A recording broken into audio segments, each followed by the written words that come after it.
4000 سال پہلے عراق کے شہر بیبیلون میں ایک بہت ہی ظالم بادشاہ کی حکومت تھی جس کا نام نمرود تھا۔ نمرود خود کو خدا سمجھتا تھا اور لوگوں سے اپنی عبادت کرواتا تھا۔ ایک رات نمرود نے خواب دیکھا کہ ایک ستارہ آسمان میں بلند ہوتا ہے جس کی روشنی سے سورج اور چاند کی روشنی مدھم پڑ جاتی ہے۔ نمرود اس خواب سے خوفزدہ ہو گیا۔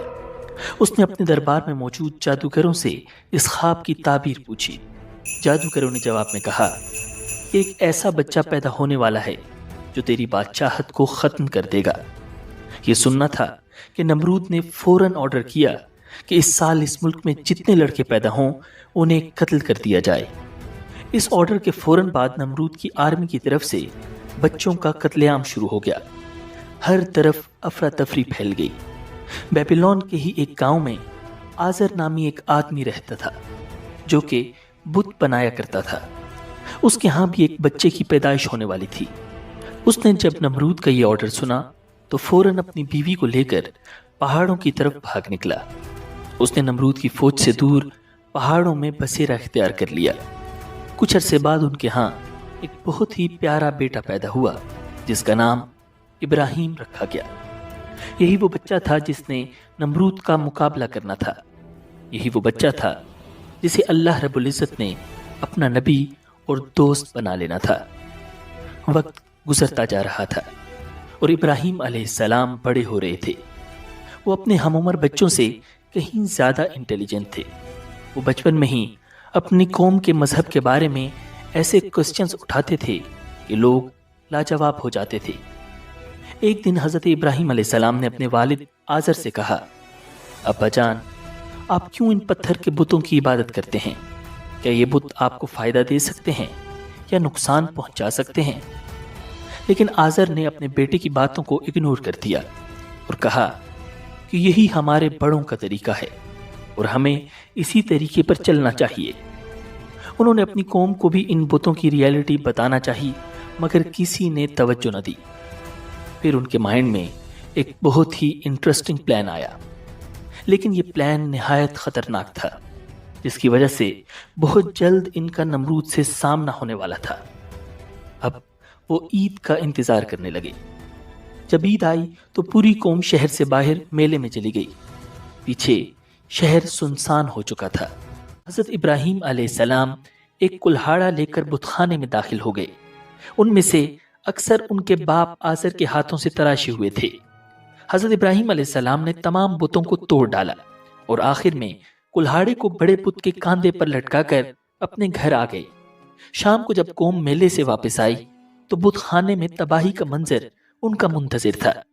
قرآن کریم میں اس حوالے سے فرمایا گیا ہے جس کا ترجمہ ہے، کہنے لگے ہمارے معبودوں کے ساتھ یہ سلوک کس نے کیا؟ بے شک وہ تو ظالموں میں سے ہے۔ لوگوں نے کہا کہ ہم نے ایک نوجوان کو ان کا ذکر کرتے ہوئے سنا ہے، اس کا نام ابراہیم ہے۔ وہ بولے کہ اسے لوگوں کے سامنے لاؤ تاکہ وہ گواہ رہیں۔ جب ابراہیم علیہ السلام آئے تو انہوں نے کہا کہ کیا ہمارے معبودوں کے ساتھ یہ کام تم نے کیا ہے؟ ابراہیم علیہ السلام نے کہا یہ کام اس بڑے بت نے کیا ہوگا، اگر یہ بولتے ہیں تو انہی سے پوچھ لو۔ وہ سر نیچا کر کے بولے تم جانتے ہو کہ یہ بول نہیں سکتے۔ ناظرین، بتوں کو توڑنے کا عمل نمرود سمیت پوری قوم کے لیے ناقابل معافی جرم تھا، لہٰذا فیصلہ کیا گیا کہ حضرت ابراہیم علیہ السلام کو آگ میں ڈال دیا جائے تاکہ آئندہ کسی کو بتوں کی بے حرمتی کی ہمت ہی نہ ہو۔ چنانچہ پوری قوم لکڑیاں جمع کرنے کے عمل میں مصروف ہو گئی۔ ایک مدت تک قوم لکڑیاں جمع کرتی رہی۔ جب لکڑیوں کا پہاڑ کھڑا ہو گیا تو ایک بہت گہری خندق کھودی گئی۔ لکڑیوں کے اس ڈھیر کو اس میں ڈالا گیا۔ ناظرین، اسرائیلی روایات میں آتا ہے کہ بہت گہرائی میں ہونے کے باوجود بھی لکڑیوں کا ڈھیر آسمان سے باتیں کر رہا تھا۔ جس دن لکڑیوں کے ڈھیر میں آگ لگائی جانی تھی اس سے پہلے شیطان نمرود کے دربار میں پہنچا اور بولا، بادشاہ سلامت، جب لکڑیوں کے اس پہاڑ میں آگ لگے گی تو اس کی تپش کی وجہ سے کوئی بھی اس کے قریب نہ جا سکے گا، لہٰذا آپ ابراہیم کو آگ میں کیسے ڈالیں گے؟ یہ وہ سوال تھا جو نہ نمرود کے ذہن میں آیا تھا نہ ہی اس کے مشیروں اور مزاحموں کے۔